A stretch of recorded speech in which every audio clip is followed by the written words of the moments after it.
नमस्कार दोस्तों, स्वागत है आपका SSC learning point by Singh sir. आज हम करेंगे प्रॉफिट एंड लॉस का पार्ट नंबर 1। ठीक है, हम लोगों ने परसेंटेज कंप्लीट कर लिया है जो कि 8 लेक्चर में था टोटल, तो इसको भी आप लोग प्ले लिस्ट से जाकर चेक कर सकते हैं। चलो फिर स्टार्ट करते हैं प्रॉफिट एंड लॉस को। पहला सवाल है, कह रहा है एक वस्तु को इतने में बेचने पर जेम्स द्वारा अर्जित लाभ उस वस्तु को 1500 बेचने पर हुई हानि परसेंटेज हानि के बराबर है। तो 10% लाभ अर्जित करना चाहता है तो उसे उस वस्तु को किस मूल्य पर बेचना चाहिए। पहली चीज एक बार देखो समझा देते हैं। यहाँ पर सीपी कुछ रहा होगा, पहली कंडीशन में लाभ हो रहा है। लाभ में क्या होता है कि एसपी बड़ा होता है सीपी से, तो इस तरीके से प्रॉफिट निकलता है। दूसरी कंडीशन में हानि हो रही है, यानी कि इसमें सीपी बड़ा होगा एसपी से। ये दोनों कंडीशन में बराबर है। यहाँ पर ये हो गया हमारे पास प्रॉफिट और ये हो गया हमारे पास लॉस। ठीक है, अब यहाँ पर देखना, अगर हम एसपी का मान रखें 1920 माइनस का सीपी बराबर में हो गया सीपी यानी कि सीपी और ये 1500, यानी कि सीपी एक साइड करेंगे तो 2cp हो जाएगा और इधर इन दोनों का सम हो जाएगा, यानी कि 0 और 2 9 5 14, हाथ से लगा 1 2 और 1 3। अब ये चीज़ हमेशा याद रखना, कभी भी वो ये बोल दे कि उसके द्वारा बेचा मतलब बेचने पर लाभ और जो भी हानि हो रही है दोनों बराबर हैं, तो जो भी दिया जाए सेलिंग प्राइस दोनों कंडीशन में उनको जोड़कर आधा कर देंगे, वो डायरेक्ट सीपी आ जाएगा। यहाँ से आप लोग समझ गए होंगे ऐसा मैं क्यों बोल रहा हूँ। बस यहाँ पर हमें यही चीज़ करनी थी और इसमें कोई भी दिमाग नहीं लगाना था। कैसे भाई, 1920 प्लस का 1500 बटे में 2 करते डायरेक्ट सीपी आ जाता। अब 10% का लाभ चाहिए तो इसमें हम 110 बटे में 100 कर लेते। ठीक है, अब 11 का मल्टीपल अगर देखते तो एक ही ऑप्शन था हमारा, ऑप्शन सी, डायरेक्ट आंसर आ जाता आपको अगर बेसिक कॉन्सेप्ट पता होते। तो ये कैंसिल आउट हो गया, ये 0 इससे और इससे चला जाएगा, यानी कि 2 हो गया, 9 5 14 के 4 हो गया, 2 और 1 3 हो गया, बटे में 2 गुणे में 11। तो इधर कर देंगे 17 हो गया, 1 हो गया, यानी कि 1 7 1 8 7 1 8, आंसर आ गया 1881। ठीक है, अगला सवाल, एक विक्रेता ने 25 लैपटॉप 12% के लाभ पर और 15 लैपटॉप 20% के लाभ पर बेचे। यदि उसने सभी 40 लैपटॉप को 18% के लाभ पर बेचे होते तो उसका लाभ 30,000 बढ़ जाता। यदि सभी 40 लैपटॉप का क्रय मूल्य समान है तो प्रत्येक लैपटॉप का क्रय मूल्य क्या होगा। अब देखो यहाँ पर हमें 40 लैपटॉप का पता था कि जो मिक्सचर होगा यानी कि 40 को मिलाकर वो टोटल 18%, तो हम पहली कंडीशन में भी यही निकाल लें तो हमें यहाँ पर भी ये पता लग जाएगा कि भैया वहां से कितना कम ज्यादा हो रहा है। सबसे पहले क्या करेंगे भाई, 25 और 15 इनको देखो रेशियो पाते हैं, 15 55 25, यानी कि 5 को हम 12% के लाभ पर बेच रहे थे, 3 को बेच रहे थे 20% के लाभ पर। यानी कि अगर हम देखें तो यहाँ से 12 पंजे 60 हो गया और 20 तियां 60 हो गया, टोटल 120 हो गया। और ये डिवाइड कर देंगे 8 से, यानी कि हमें मिक्सचर का प्राइस पता लग जाएगा, यानी कि 15 8 120, 15% यहाँ पर। यानी कि 2 कंडीशन है, यानी कि फर्स्ट कंडीशन में 15% के और सेकेंड कंडीशन में 18% के लाभ पर। हमारे हिसाब से कितना हो रहा है, 3% का प्रॉफिट हो रहा है। कितनी वस्तुओं पर हो रहा है, 40 वस्तुओं पर हो रहा है, यानी कि यहां से देखेंगे तो ये 30,000 रुपया हो गया। हमें क्या निकालना है, हमें निकालना 40 लैपटॉप का क्रय मूल्य बताना है। भाई देखो यहाँ से प्रॉब्लम क्या हुई है, जैसे ये लिखा, यहाँ पर एक चीज देखना, अगर हम सीपी एक वस्तु का 100 रुपये मान ले तो भैया 40 वस्तुओं का सीपी कितना होगा, इतना होगा। 3% प्रॉफिट करेंगे तो इस तरीके से निकालेंगे, 4 तियां 12, वही तो लिखा है। अब हमें निकालना है सीपी प्रत्येक लैपटॉप का, तो 100 बराबर हम यहाँ से निकाल लेंगे, यानी कि ये 0 कट गया, 12 से हम भाग करेंगे तो 12 दूनी 24, 12 पंजे 60, 3 0 आ जाएंगे, यानी कि 25,000 रुपये प्रत्येक लैपटॉप का रहा होगा। आशा करते हैं आप लोग समझ गए होंगे, थोड़ा सा दिमाग लगाना अपनी तरफ से, आंसर आ जाएगा। अगला सवाल, एक बेईमान दुकानदार चावल को इतने रुपए प्रति केजी के मूल्य पर बेचने का दावा करता है, लेकिन वह जिस बाट का उपयोग करता है उस पर 1 केजी लिखा होता है, जबकि वास्तविक में उसका वजन इतने ग्राम होता है। इस प्रकार 100 केजी के वास्तविक वजन वाले चावल को बेचने पर होने वाला लाभ ज्ञात कीजिए। देखो सिंपल सी बात, एक चीज समझना, ये सक्सेसिव से भी बनता है, सबसे बनता है, लिखने का तरीका अलग अलग होता है। हम यहाँ पर क्या लिखते हैं, जो ग्राहक से पैसा लिया जाता है हम ऊपर लिखते हैं और जो दुकानदार का खर्चा होता है वो हम नीचे लिखते हैं। उसने क्या क्या इतने बेचने का दावा करता है, यानी कि वो 95 रुपया ग्राहक से ले रहा है, लेकिन वाट का उपयोग करता है वह उस पर 1 kg लिखा होता है और देता है इतना है। यानी कि अपने पास से वो 950 ग्राम दे रहा है और फिर ले पैसा कितने का रहा, पूरा 1000 ग्राम का ले रहा है। बात समझ गए कि नहीं समझे? अब वो ये कह रहा है कि इस प्रकार 100 kg के वास्तविक वजन वाले चावल को बेचने पर होने वाला लाभ बताना है। यहाँ पर ये था कि 95 की चीज 95, भाई क्रय मूल्य पर बेच रहा है यानी कि 95 की चीज 95 में, ठीक है। ये कैंसिल आउट हो गया, ये यहाँ से कैंसिल आउट हो गया, यानी कि 95 चीज है और 100 रुपए में बेच रहा है, यानी कि 5 का प्रॉफिट लिया, 95 पर लिया। ये बात समझ में आ गई? यानी कि 100 kg का अगर हम कॉस्ट प्राइस देखते तो इतना हो गया, लेकिन वो प्रॉफिट कितना ले रहा है, 5/95।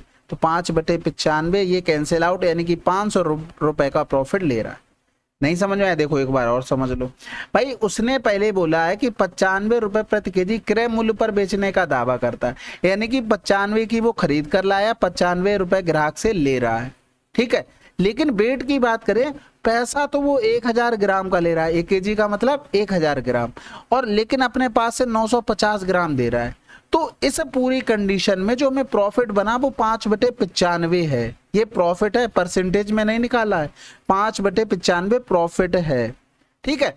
तो 100 kg वास्तविक वजन वाले, यानी कि अगर हम देखें तो 100 kg का 95 में गुणा कर दिया तो वो 9500 रुपए की चीज लेकर आया कौन, दुकान वाला। तो उसने प्रॉफिट कितने का लिया होगा इसमें, 5/95। बस बात खत्म हो गई। आंसर क्या आ गया हमारे पास, 500।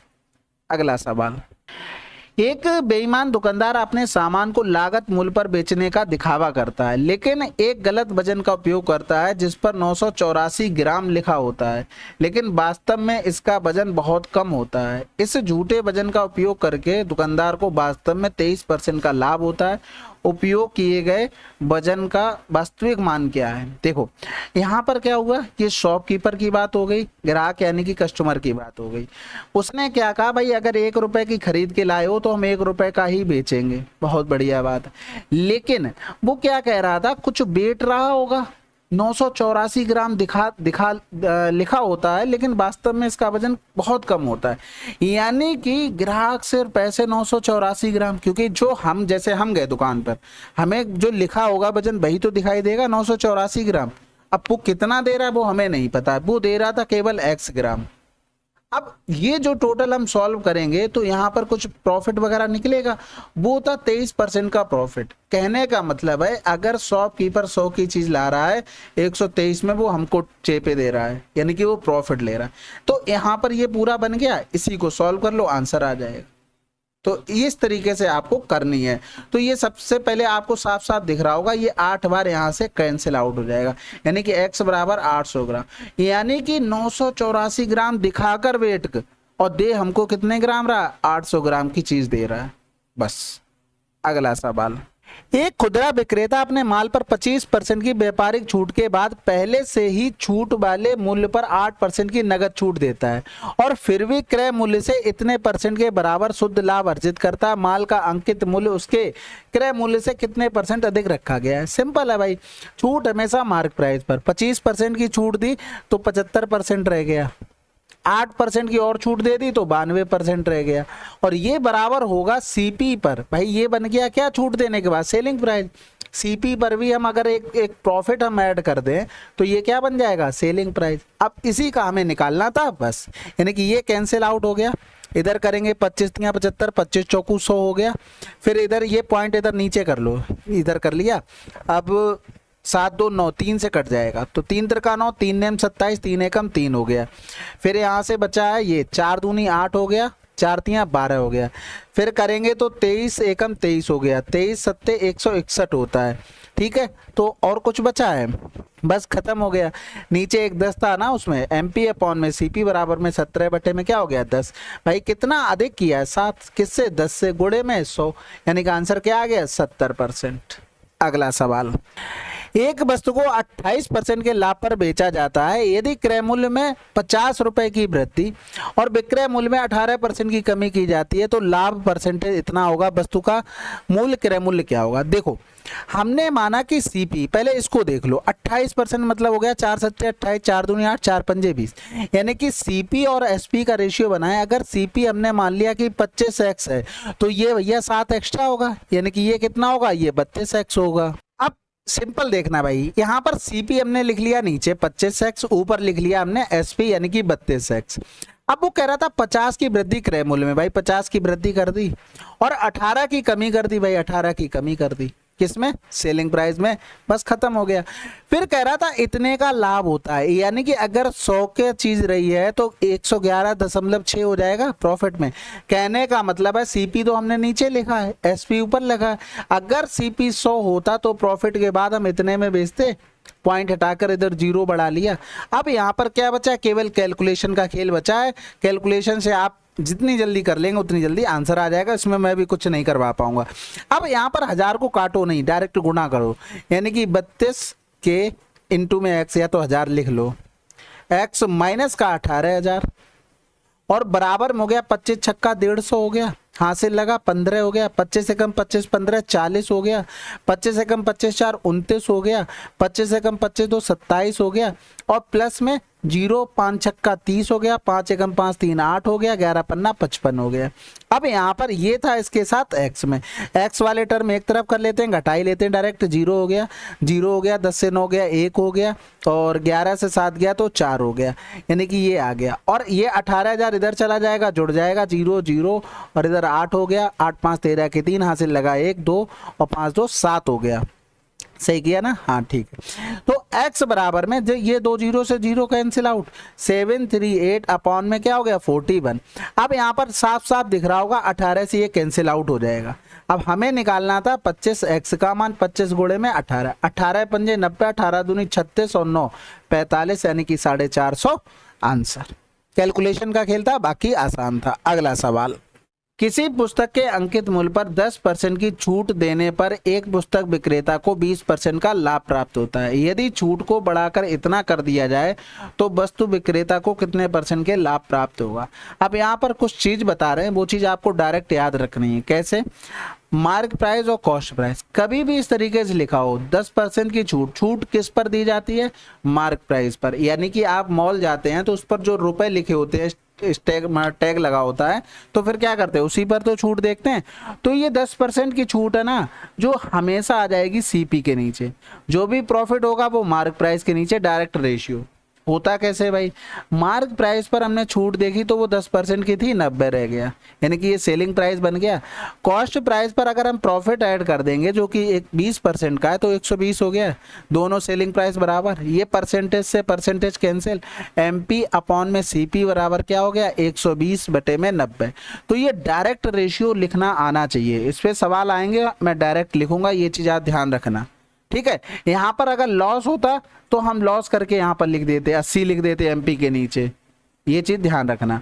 अब ये रेशियो बन गया, कह रहा है यदि छूट को इतना कर दिया जाता, यानी कि इतना कर दिया जाता मतलब 1/8% कर दिया जाता, सॉरी 1/8, 12.5% मतलब क्या होता है 1/8, यानी कि छूट इतनी कर दी, 8 पर 1 की छूट कर दी तो 7/8 की चीज बची, यानी कि 120 पर अब इतनी छूट दी जाती है। और सीपी कितना है हमारे पास 90 है, तो ये हो गया 15 8 120, 15 7 105 हो गया, इधर नहीं 90, 5 दूनी 10 हो गया, 5 एकम 5 हो गया, इधर करेंगे 18 हो गया, यानी कि 3 6 18, 3 7 21, कितने का हुआ भाई प्रॉफिट, 1 रुपए का, किस पर 6 पर, गुणे में कर देंगे 100, यानी कि 16 सही 2/3% हमारा आंसर आ जाएगा। अभी ये स्लो चल रहे क्योंकि आपके ये वैरायटी क्वेश्चन बेस्ट क्वेश्चन होते हैं, तो आगे जब बढ़ेंगे धीरे धीरे स्पीड आपकी बढ़ जाएगी मेरे साथ साथ। अगला सवाल, एक वस्तु का अंकित मूल्य 100 रुपए है, इस वस्तु को 25% की छूट पर बेचने से 25% लाभ प्राप्त होता है। यदि इसे अंकित मूल्य से 20 रुपए कम में बेचा जाए तो इस पर प्राप्त प्रतिशत हानि या प्रतिशत लाभ ज्ञात कीजिए।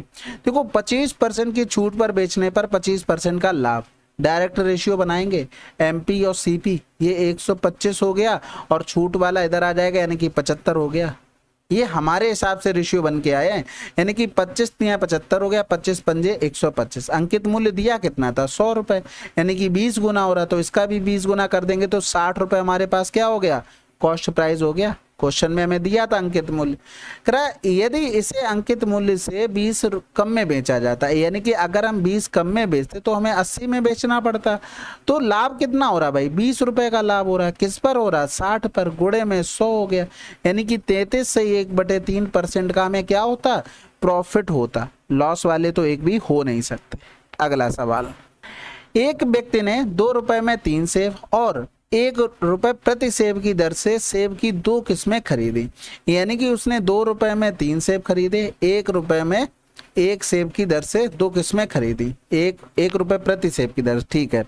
यदि उसने प्रत्येक किस्म के सेब समान संख्या में खरीदे और फिर सभी सेबों को 1 रुपए प्रति सेब की दर से बेच दिया तो उसे प्राप्त लाभ बताना। यानी कि उसने बेचा भी 1 रुपए के हिसाब से 1, लेकिन उसने खरीदे सेम संख्या में थे, यानी कि यहाँ पर तो 3 खरीद लिए, तो 3 यहाँ पर भी खरीदने पड़ेंगे, समझ गए।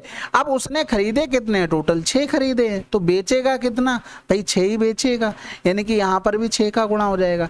यानी कि अगर हम यहाँ से देखें तो ये वाला पूरा हमारा जो काम हो रहा है, ये वाली कंडीशन, ये दोनों ये मिलकर सीपी बनाएंगे, यानी कि 3 एकम 3 और 2 5 रुपए का ये सीपी हुआ, और ये बनाएगा हमारा सेलिंग प्राइस जो कि 6 रुपए का है।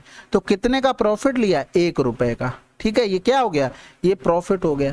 अब 1 रुपए का प्रॉफिट हुआ किस पर, सीपी हमारा 5 था, गुणे में 100, यानी कि उसने कितने का प्रॉफिट ले लिया, 20% का।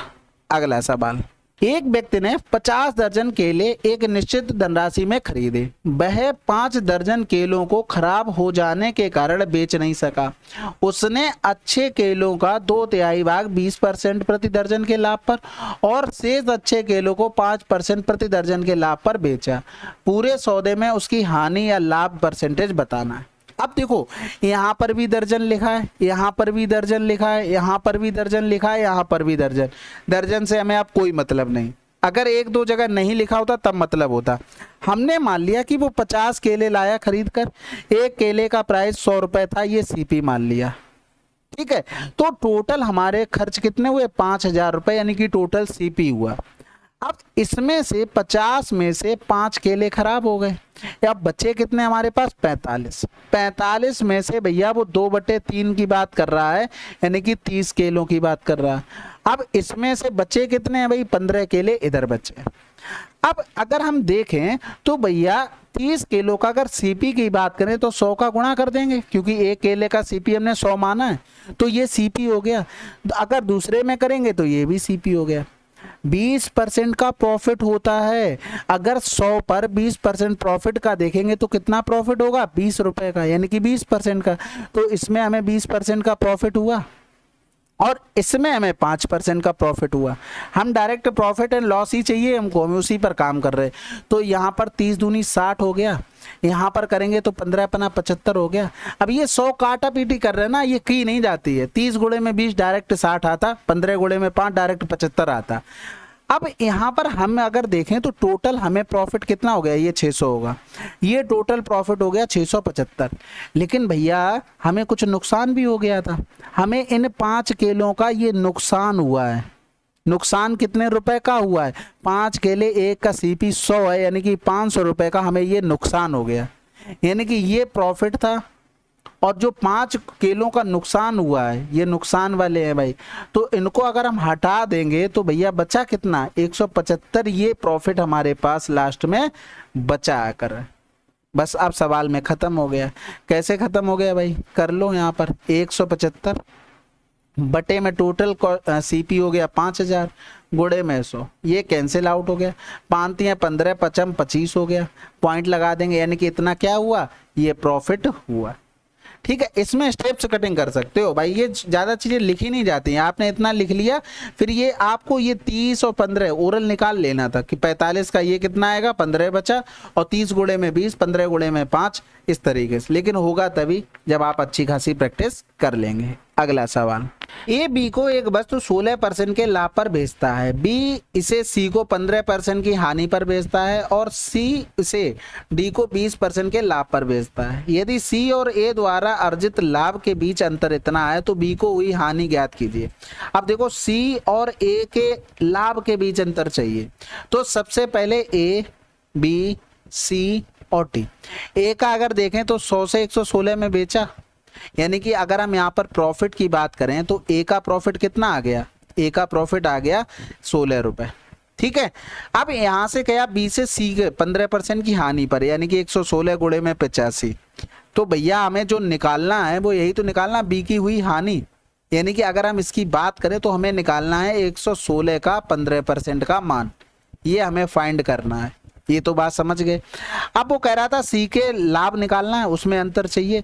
तो भैया सी का लाभ कैसे निकालोगे, यहाँ से 116 गुणे में 85 बटे में 100 गुणे में कितने लाभ पर बेचा, 20% का, यानी कि यही तो प्रॉफिट हो गया, बस खत्म हो गया। भाई सी ने खरीदी इतने में है तो उसका 20% करेंगे तभी तो 20% प्रॉफिट होगा उसका। यानी कि अगर हम सी का प्रॉफिट करें तो 116 इंटू में 85 बटे में 100 गुणे में 20 बटे में 100 हो गया, यानी कि 20 पंजे 100 हो गया, ये 17 हो गया हमारे पास। ठीक है, इधर और कर ले क्या कि ऐसे ही डायरेक्ट कर दें। चलो इनका अगर डिफरेंस करें, इनका डिफरेंस तो 1600 माइनस का 17 छक्का 102, 17 कम 17 10 27 हो गया, 17 कम 17 2 19 हो गया, बटे में हमारे पास हो गया 100। ठीक है, यहाँ पर इस तरीके से साइन कर लो। अब यहाँ पर हमें सी और ए का डिफरेंस पता लग जाएगा। डिफरेंस अगर देखेंगे तो 2 7 3 बटे में हो गया हमारे पास 100। इसका मान दिया गया था हमको 248, हमें इसका मान निकालना था, बस इतनी कैलकुलेशन करनी थी, आंसर आ जाता था। यानी कि 116 इंटू में 15 अपॉन में 100, ये बराबर अगर निकालेंगे तो 248 अपॉन में 372 ऊपर 100 पहुंच गया, इंटू में 116 अपॉन में 15 हो गया, अपॉन में 100 हो गया, ये इससे कैंसिल आउट हो गया। अब यहाँ पर देखेंगे किससे क्या कट रहा है। तो सबसे पहले तो 4 से ही कुछ ना कुछ काट लेते, 4 छंग 24, 4 दूनी 8 हो गया, इधर 4 नेम 36, 4 तियां 12 हो गया, 2 तियां 6, 2 नेम 18 से तो कुछ बन नहीं रहा है, यानी कि 4 छंग 24, 4 दूनी 8 हो गया, 2 तियां 6, 2 से भी नहीं कटेगा, 6 2 8, यहाँ से भी नहीं कट रहा है, फिर क्या बात है भाई, ऐसे काट लो, 3 तिरका 9, 3 एकम 3, 3 पंजे 15 हो गया, ये 2 बार कट रहा था। ठीक है, अब हमारे पास जो बचा है ना वो इधर लिख लेते, थोड़ी सी कम जगह रह गई तो आप लोग थोड़ा सा मैनेज कर लेना, इनटू में ये 10 हो गया, यानी कि 1160, ये हमारा आंसर आ जाए। ठीक है, थोड़ा सा कैलकुलेटेड था लेकिन हाँ आप आसानी से बना सकते थे। ठीक है, एक दो बार खुद से सोचने की कोशिश करना, ऐसा नहीं कि एकदम उठाए स्क्रीनशॉट लिए कि नहीं समझ में आया, थोड़ा ट्राई करना, खुद समझ में आ जाएगा। ठीक है, वैसे नंबर आपको दिया हुआ है 9919293977, इस पर आपको मैसेज कर दिया जाता है, मैसेज करोगे स्क्रीनशॉट भेज कर, रिप्लाई कुछ ना कुछ मिलेगा। अगला सवाल, वस्तु x को 10% की हानि पर और वस्तु y को 15% के लाभ पर बेचने पर एक व्यक्ति को 7 रुपए का लाभ होता है।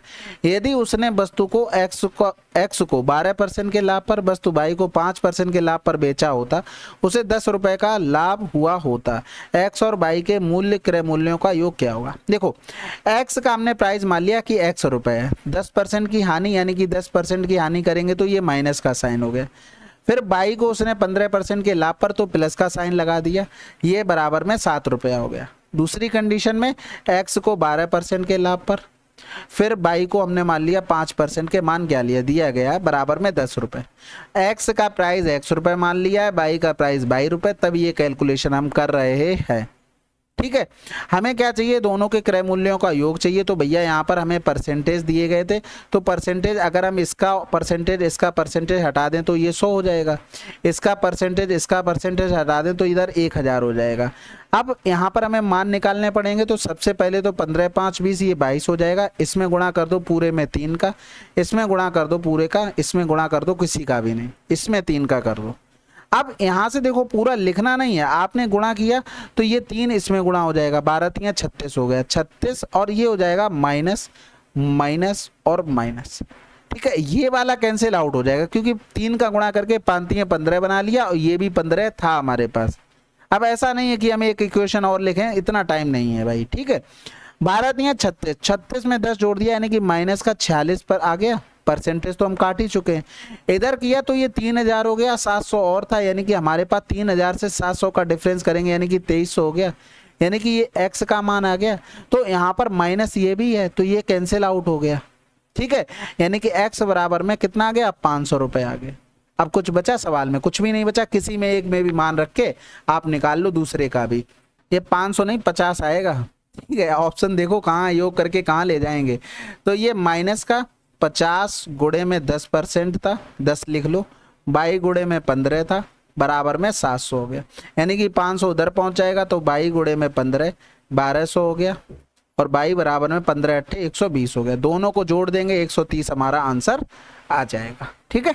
अगला सवाल, यदि एक बेईमान दुकानदार क्रय मूल्य पर चावल बेचने का दावा करता है किंतु दोषपूर्ण बाट का उपयोग करता है, इस प्रकार वह 14% का लाभ प्राप्त करता है, तो ग्राहक द्वारा भुगतान किए गए प्रति किलोग्राम चावल के स्थान पर दुकानदार द्वारा वास्तव में दिए जाने वाले चावल का वजन क्या होगा? कस्टमर शॉपकीपर, प्राइस से तो मतलब नहीं है, जितने का खरीदा उतने में ही बेचने का दावा कर रहा है, लेकिन ग्राहक से पैसे ले रहा 1000 के और अपने पास से पता नहीं कितने ग्राम चीज दे रहा है।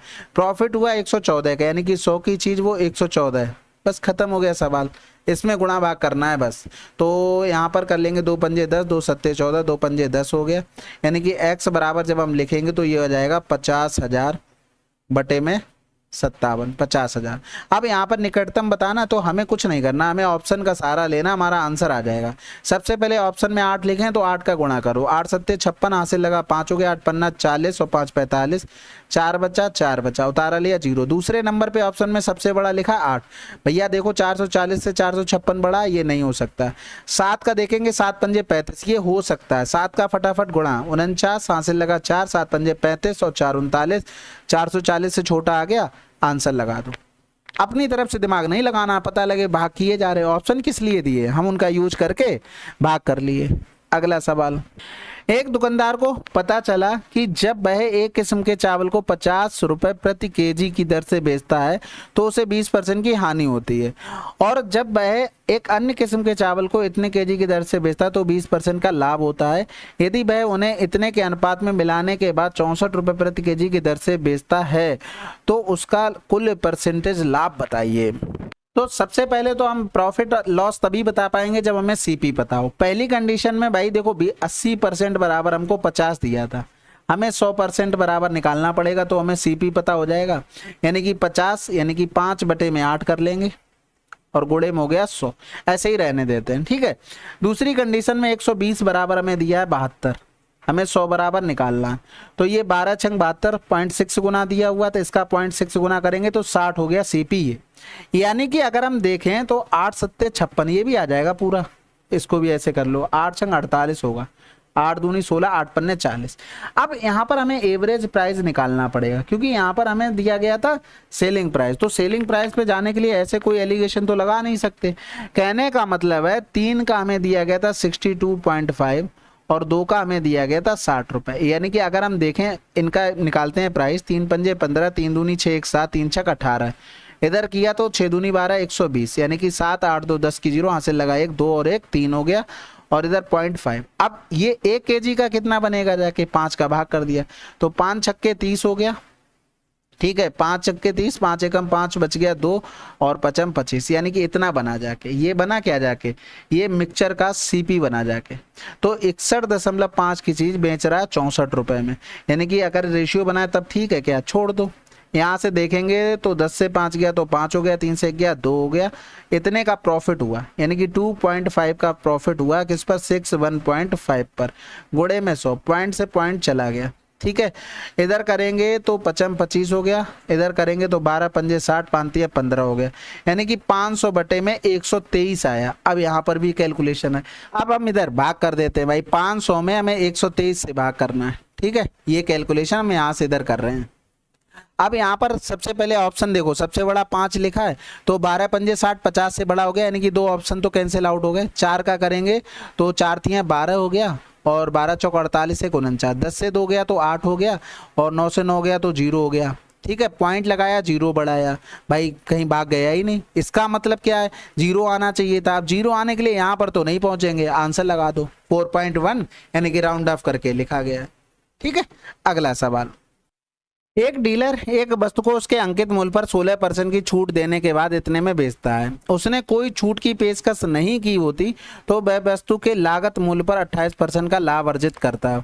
वस्तु का क्रय मूल्य क्या है? देखो, अंकित मूल्य पर 16% की छूट, ये मार्क प्राइस है। 16% की अगर हम छूट की बात करें तो कितना बचा? 84 बचा। ठीक है, यानी कि इसी 84 का मान हमें दिया गया था 403.20। करा कोई छूट की पेशकश नहीं की होती तो वह वस्तु के लागत मूल्य पर 28% का लाभ अर्जित करता। यानी कि अगर हम सीपी और एमपी का अगर हम रेशियो देखें तो 100 और 128 होगा, तभी तो भैया लागत मूल्य पर 28% का मान वो प्रॉफिट होगा। तो 100 की चीज 128 में बेचेंगे तभी तो प्रॉफिट हुआ। लेकिन एक सवाल में ये दोनों अलग अलग तो नहीं हो सकते, दोनों को सेम होना पड़ेगा। इसका मतलब ये है कि यहाँ पर हमें गुणा करना पड़ेगा 12800, यानी कि इसमें 100 का गुणा होगा और इसमें होगा 128 का, यानी कि 84 इंटू में 128 हो गया। और इधर कर देंगे 100 गुणे में, इधर किसका गुणा हुआ? 100 का हुआ है। ठीक है, तो यहाँ पर 100, यानी कि अब रेशियो ये बना सीपी, ये बना मार्क प्राइस, ये बना सेलिंग प्राइस आफ्टर छूट के। यानी कि एग्जैक्ट जो मान दिया गया था वो हमें इसका दिया गया था। ये बात समझ गए? अब हमें निकालना क्या है भैया? हमें निकालना क्रय मूल्य, यानी कि 100 गुणे में 100 का मान। क्या बचा है कैलकुलेशन में? ये पॉइंट हटाओ, ये 2 जीरो हटा दो, 1 जीरो बना रहने दो। ठीक है, 4 दूनी 8 हो गया, 4 एकम 4, इधर 4 एकम 4, 0 4 अट्ठे 32 हो जाएगा और 0 एक और आ जाएगा। ठीक है, यहाँ पर हो गया 0 और 21 से ही काट लें क्या डायरेक्ट? चलो, 21 चौक 84 हो गया और बचा 21 अट्ठे 168 हो गया और 0 हो जाएगा। अब यहाँ पर कर देंगे तो 4 तियाँ 12, 4 दूनी 8, इधर किया 4 एकम 4, 4 दूनी 8, 0 हो गया। इधर 4 अट्ठे 32 हो गया और इधर 4 तियाँ 12 हो गया, यानी कि 3000 बटे में 8 आ गया। तो 8 दूनी 16, 8 तियाँ 24, 6 बचा, 8 सत्ते 56, 8 पन्ने 40, 375 लिखा है, आंसर लगा दो। ठीक है, थोड़ी सी कैलकुलेशन तो होगी, ऐसा तो है नहीं बिल्कुल आसान होगा। अगला सवाल, ऋतिक एक मैच को इतने के लाभ पर बेचता है। देखो 37.5% का ये आपको मतलब पता होना चाहिए, 3 बटे में 8 होता है। ठीक है, 12.5% कम पर खरीदा होता है, इसका मतलब 1 बटे में 8 होता है। 330 कम में बेचा होता तो उसे 10% का लाभ होता। मेज का क्रय मूल्य 1000 रुपए से कितने % कम है? देखो सिंपल सी बात है, कह रहा एक मेज को इतने लाभ पर बेचा होता, यानी कि अगर हम देखें, अगर हमारा सीपी ऋतिक एक मेज को इतने के लाभ पर, सीपी ये है तो 11 में उसने बेचा होता तो ये एसपी हो गया। फिर कह रहा था यदि उसने इसे कितने कम पर खरीदा होता, यानी कि 8 से 1 बटे 8 कम पर खरीदा होता तो 7 बटे 8 में खरीदा होता, 7 रुपए में उसने खरीदा। ठीक है, अब वो ये कह रहा था 330 कम में बेचा होता। ये देखो सब रेशियो में चल रहा है, ये प्राइस में कितना कम हुआ? 330 का कम हुआ। कह रहा 10% का लाभ कमाता, 10 का प्रॉफिट किस पर होता? 10 का प्रॉफिट होता इस पर, 7 रुपए पर, क्योंकि ये कम होने के बाद चीजें आई हैं, इतने पर होता। यानी कि अगर हम यहाँ से देखते 11 सत्ते 77, 7.7। भैया एक चीज बताओ, हमारे हिसाब से कितना रुपया हमें कम हुआ? 11 से पूरा 8 गया 3, 10 से 7 गया 3, 3.3 का, इसी का मान ये दिया गया था। नहीं समझ में आया भाई? अगर हमने यहाँ से ये प्रॉफिट बढ़ाया, ठीक है, 7 से हमने प्रॉफिट बढ़ाया है यहाँ पर इस तरीके से, यानी कि 7 का 110% कर लिया हमने, तो ये 11 सत्ते 77, 7.7 आया। ये हमारे हिसाब से प्राइस में 3.3 की कमी, क्वेश्चन में 330 की, यानी कि 3.3 का मान 330 दिया गया था। हमें निकालना था क्रय मूल्य, यानी कि 8 का मान, तो ये 0 ऊपर पहुंच गया, यानी कि ये कैंसिल आउट करेंगे तो ये कितना हो गया? 800 हो गया। कह रहा था 1000 से कितने कम है? भैया 1000 ये रहा आपका, तो ये कैंसिल आउट कर लो। 100 से कितना कम हो रहा है भाई? 20% कम हो रहा, आंसर आ गया। ठीक है, अगला सवाल, लवली बिक्री मूल्य पर अपने लाभ परसेंटेज की गणना करते हैं, जबकि बंटी लागत मूल्य पर लाभ की गणना करता है। वे पाते हैं कि उनके लाभ का अंतर 100 रुपए है। यदि उनका विक्रय मूल्य समान है और उन दोनों का 25% का लाभ मिलता है तो विक्रय मूल्य कितना होगा? अब यहाँ पर कंडीशन समझना भाई, यहाँ पर एक लोग है लवली और एक लोग है हमारे बंटी भाई साहब। ठीक है, यहां पर क्या हुआ है कि 25% का लाभ उसने विक्रय मूल्य पर किया है। कहने का मतलब है अगर 25% की बात लिखें तो 1/4 प्रॉफिट किस पर किया है भाई? विक्रय मूल्य पर, यानी कि 4 हमारा सेलिंग प्राइस है तो 1 हमारा प्रॉफिट है। यानी कि अगर हम सीपी लिखना चाहें तो भैया सेलिंग प्राइस से हम प्रॉफिट हटा देते तभी तो आता है। कहने का मतलब है लवली की कंडीशन में जो रेशियो बनेगा सीपी, प्रॉफिट और एसपी का, सीपी 3 रहा, प्रॉफिट 1 रहा और एसपी 4 रहा। भाई प्रॉफिट 1 4 एसपी गुणे में 100 25% हो रहा है, यही क्वेश्चन बोल रहा है, तो वही रेशियो हमने बना लिया। बंटी की कंडीशन में लागत मूल्य पर बात चल रही है, यानी कि 1/4 ये हो गया सीपी, तो ये हो गया हमारे पास प्रॉफिट, यानी कि सेलिंग प्राइस बंटी की कंडीशन में 4 प्लस का 1 कितना हो गया 5 हो गया। यानी कि इधर लिखेंगे सेलिंग प्राइस, प्रॉफिट और सीपी, यानी कि ये हो गया 5, प्रॉफिट हो गया 1, सीपी हो गया 4। लेकिन उसने ये बोल दिया भाई एक चीज बहुत अच्छी कि उनका विक्रय मूल्य समान है, तो विक्रय मूल्य यहाँ पर 5 है, यहाँ पर 4 है, यानी कि इसको समान करने के लिए इसमें 4 का गुणा यहाँ पर करना पड़ेगा 5 का गुणा। तो इसमें देखो लवली में 5 को 20 हो गया सेलिंग प्राइस और बंटी वाले में 5 को 20 हो गया सेलिंग प्राइस।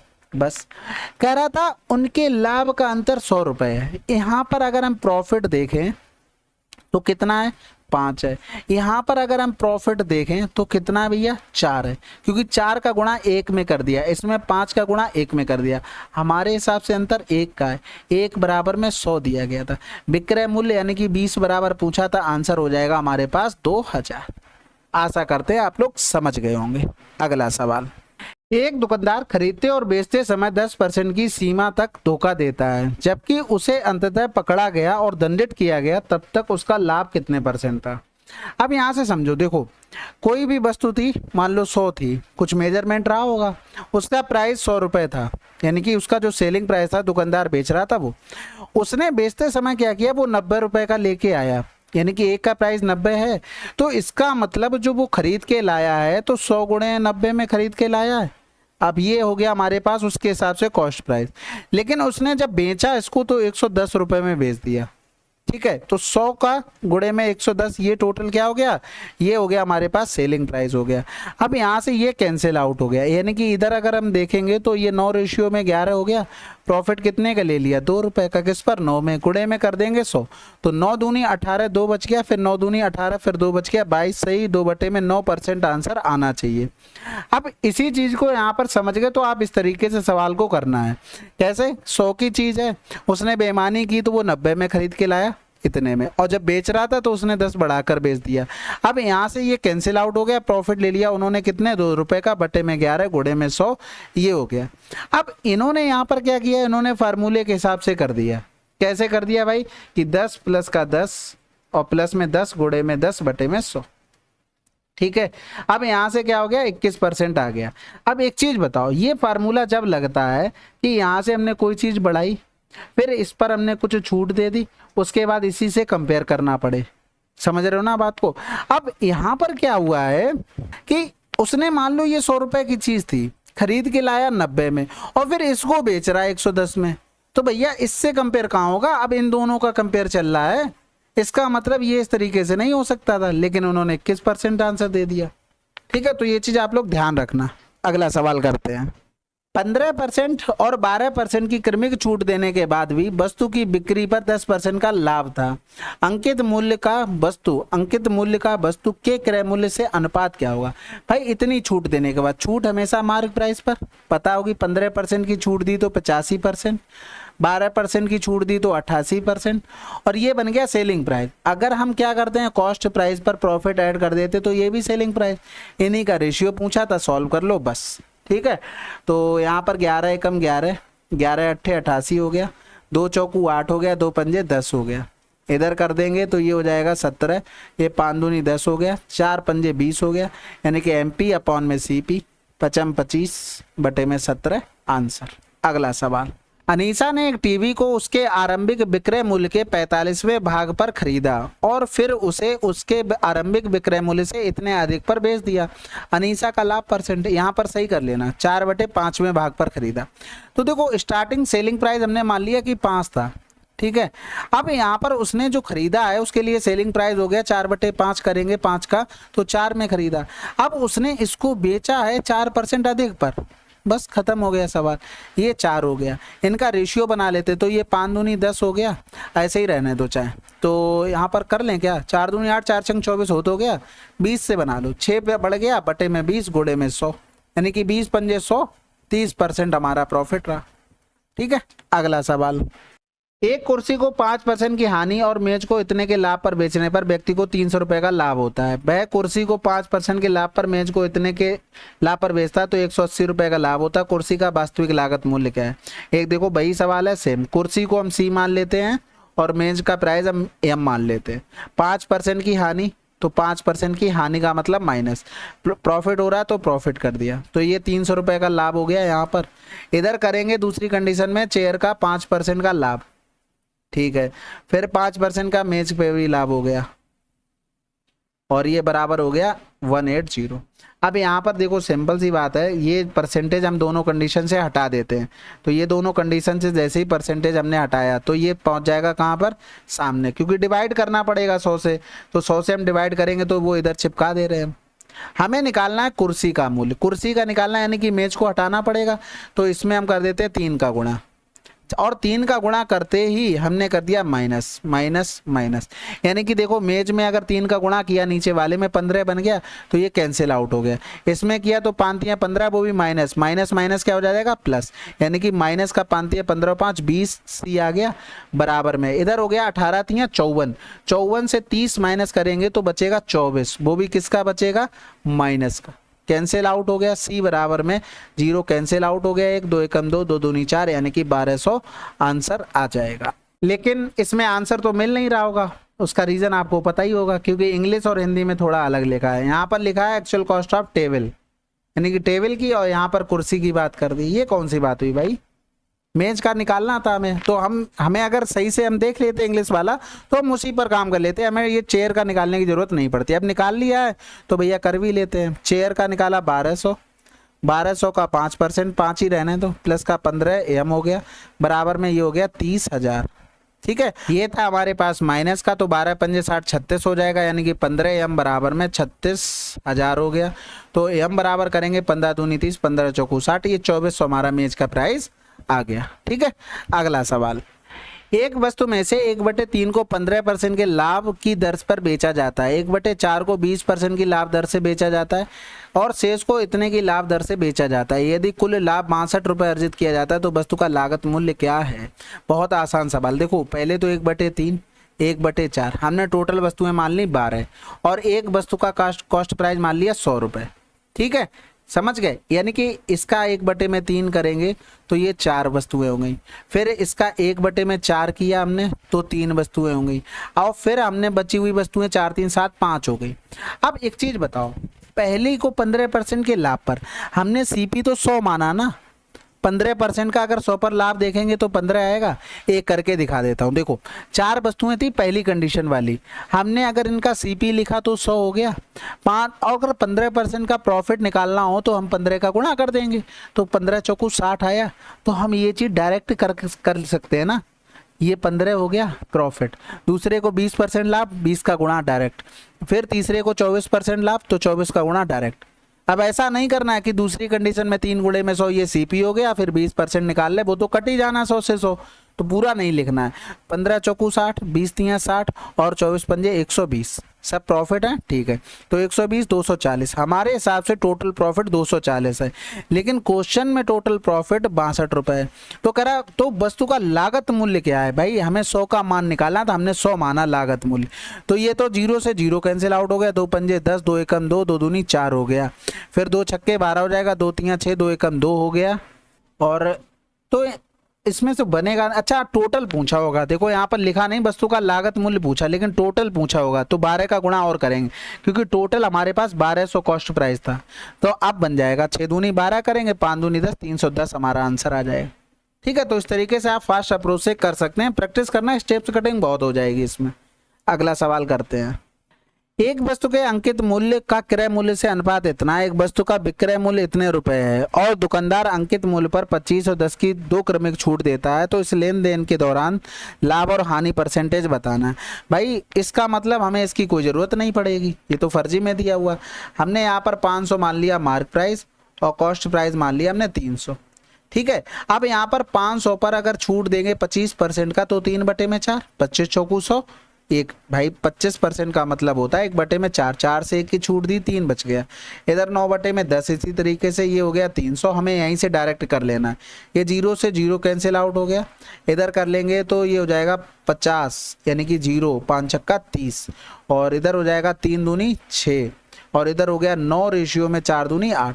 प्रॉफिट 1 का किस पर, 8 पर, गुणे में 100, तो 12.5% होता है, डायरेक्ट याद होना चाहिए।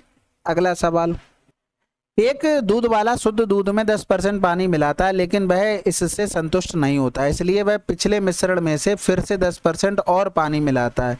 वह दूध को क्रय मूल्य पर बेचता है, तो उसका लाभ परसेंटेज क्या होगा। भाई देखो 100 रहा हमारा मिल्क, ठीक है, और 100 रुपये उसका प्राइस था, किसका, मिल्क का, यानी कि ये टोटल चल रहा। फिर 10% उसने पानी मिलाया, यानी कि इसमें अगर 10% पानी मिला देगा तो 110 लीटर बन गया, ठीक है। प्राइस अभी वही चल रहा है, प्राइस 100 रुपये ही रहा, कुछ भी चेंज नहीं हुआ। उसका पेट नहीं भरा, उसने 10% और पानी मिला दिया, यानी कि उसने 10% और पानी मिला दिया, तो ये कैंसिल आउट हो गया, यानी कि यहाँ से 121 हो गया। अब यहाँ पर देखो हमारे हिसाब से कितना पानी मिल गया, 21 लीटर पानी मिल गया, यानी कि प्रॉफिट कितना ले रहा है भाई, 100 लीटर का तो मूल्य 100 रुपए ना, जो 21 लीटर एक्स्ट्रा आ गया ये भी पानी के हिसाब से, दूध के हिसाब से बेच दे रहा है, यानी कि इतना तो वो प्रॉफिट ले रहा है, समझ रहे। कह रहा था तो वह दूध को क्रय मूल्य पर बेचता है, उसका लाभ परसेंटेज कितना है। अब यहाँ पर एक चीज देखना, जो वो बेच रहा है 2100 का तो उसने प्रॉफिट ले लिया, उसका टोटल खर्चा कितना था, 100 लीटर मिल्क का 100 रुपए के हिसाब से इतना टोटल खर्चा था। खर्चा तो उसका यही रहा, वो पानी मिलाता रहा, उससे क्या मतलब है, पानी तो फ्री है, कहीं पर भी नल में रुक के भर लेते हैं। हो सकता है सिटी का होगा तो नाले से भर लिया होगा, ठीक है, ऑफेंड मत होना, मजाक कर रहा हूँ।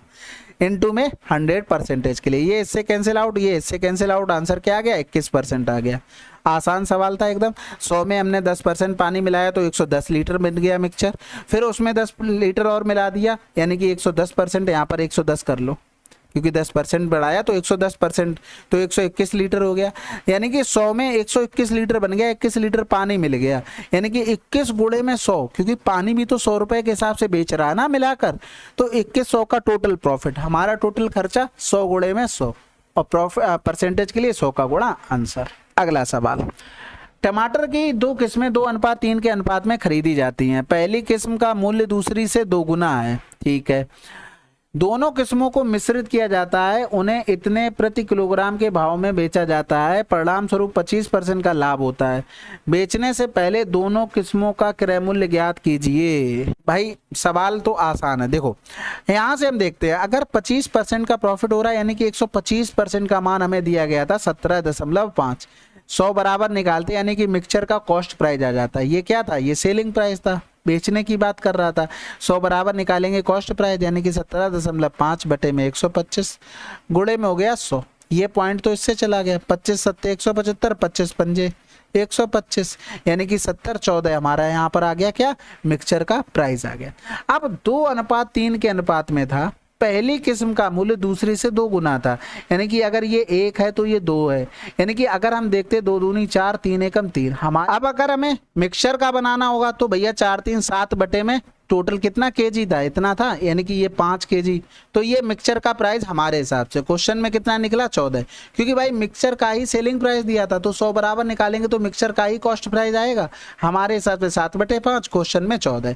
हमें क्या निकालना है, प्राइस निकालना, यानी कि अगर हम 2 बराबर निकालेंगे तो 7 दूनी 14, ऐसे लिख लो, 7 गुणे में 5 गुणे में 2, तो 7 दूनी 14, 5 दूनी 10, 10 दूनी 20 हो गया।